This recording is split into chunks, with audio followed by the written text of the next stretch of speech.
Videos on social media of this mom being arrested at the playground in Kleiner Park.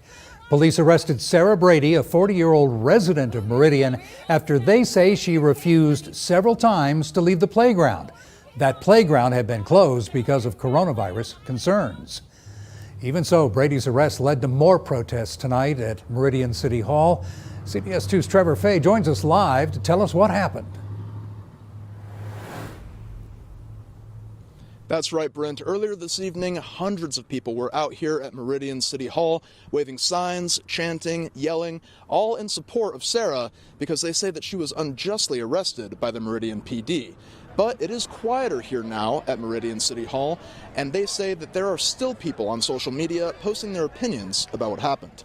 The Meridian police told us that a group of people protested at Kleiner Park earlier this afternoon. When officers arrived, they say metal signage and caution tape announcing the playground's closure had been removed. Officers say that several people gathered on the playground and that the officers told them several times that the playground was closed and that the people could use other areas of the park. Police say Sarah Brady refused to leave despite several requests, and the police also say that because she didn't obey the rules, they arrested her for trespassing to resolve the issue. Then a protest happened at Meridian City Hall in the aftermath of that arrest, where we caught up with Brady earlier tonight. I feel like I was singled out because I was the only person that was arrested. I wasn't the only person standing on the bark. I definitely wasn't playing on the playground equipment. I wasn't swinging, never touched them. But yeah, I do feel like I was singled out, and maybe it's because I asked too many questions.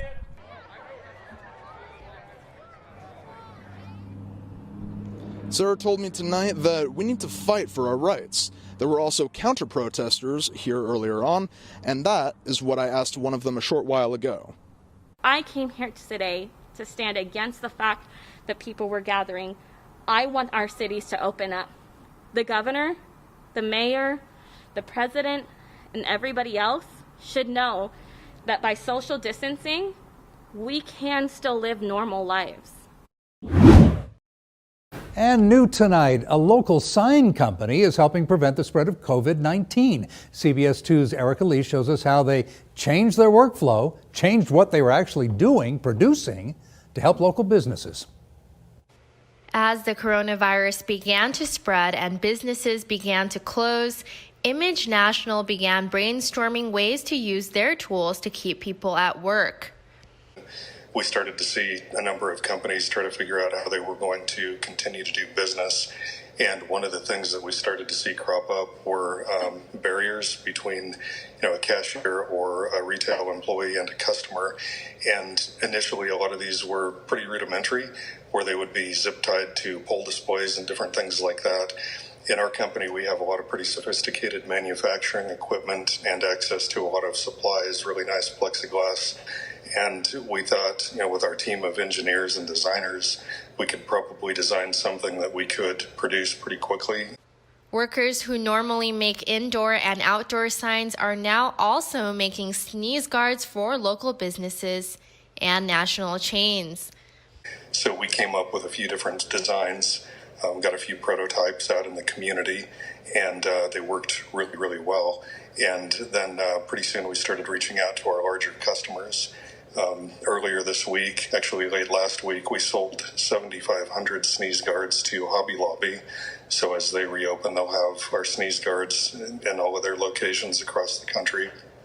And we have a handful of bids and conversations going about sneeze guards on a similar scale with other companies. So we're really excited to be part of that solution. And it was a natural fit with the equipment we have and the different supplies that we have access to. And Watts says his business will keep making them along with their signs as long as there's a demand for them. He says keeping employees safe is his #1 priority.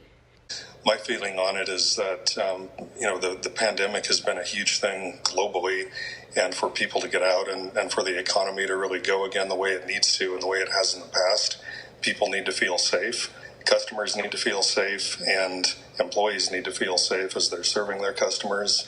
And I think this is going to be a lasting effect. Not sure how long, but I think it'll last for a while. Hopefully we don't see it pick up again in the fall, but we may. So we're prepared to continue producing them as long as they're needed. Erica Lee, CBS 2 News. Well, small businesses across the country have been waiting on the Senate's next move. CBS 2's Haley Kramer talked to the owner of the Schnitzel Garden in Eagle, who applied for the loan but didn't make the cut before the first round of funding ran dry. Before the pandemic hit, this is the kind of authentic German experience you could get at Schnitzelgarten. We've grown very fond of our little community. We are definitely a destination restaurant because we don't have any traffic and people come to us because they want to come. Elena Huga has owned the restaurant with her husband for 7 years. And through mostly word of mouth, they've seen a steady increase of regular customers each year, until now. People don't think of in the evening, let's have a schnitzel tonight. Let's do a takeout of schnitzel. You know, usually it's pizza. Her regulars have continued to support, some making a point to order takeout once a week, but sales have dropped by more than half. I applied for SBA loan, the disaster relief loan, and I applied, consequently, I applied for a payroll protection grant. For the grant, we applied one day before they even opened the program, and for some reason we still didn't get in. The federal grant she's mentioning is the Federal Paycheck Protection Program. It's technically a loan, though the amount would be forgiven if used for its intended purpose: rent, mortgage, utilities, and payroll. I was able to keep all of my full-time employees. They come in and we have a prep cook, we have a line cook, and our waitress is here every day when we open. So I was able to pay all of them all of this time. Oh, wow. How were you able to do that with such a drop in sales? I've had to use my personal savings, and also we did get $10,000 advance from SBA as part of disaster relief loan. She says almost a month after applying, the rest of that low-interest loan is processing. But she's holding out hope for more support with a forgivable loan through the PPP. I got in touch with our bank and I asked them what are the chances that if they do release another another fund, will we be able to, how far are we in the queue, in the line? So they said that we are one of the top. So I'm hoping that we will get it. That would be great. That would be just amazing, really. I'm holding my breath. Haley Kramer, CBS 2 News.